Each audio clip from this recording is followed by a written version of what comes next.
এখন নামাজ পড়তে যখন যাই, এক নম্বর কাতারের মুসল্লির দিকে যদি তাকাই, যদি আমি চিনি দেখি একটা আছে এক মৃত্যুক, আরেকটা আছে সুদখোর, আরেকটা আছে ঘুষখোর, আরেকটা ইরিঘাতের আইলকে কাইটা মোড়া আইলকে এক আঙ্গুল বানাইছে, আছে না নাই?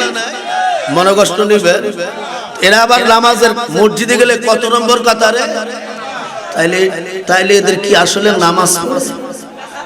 আমি গত কয়দিন আগে অনেক দূরে এক প্রোগ্রামে বলছিলাম, এরা নামাজ পড়ে না, নামাজের ভাঙ দইরা ভালো মানুষকে ধোঁকা দেয়। কি বলেন, ঠিক কিনা? বাইরে এতদিন নামাজ পড়ছেন, নামাজ যারা পড়ে তাদের নাম মুসল্লি। নামাজ পড়লে কি বলে? রোজা রাখলে রোজাদার, আর যাকাত দিলে দানবীর, হজ করলে হাজী সাহেব। কি বলেন, ঠিক কিনা?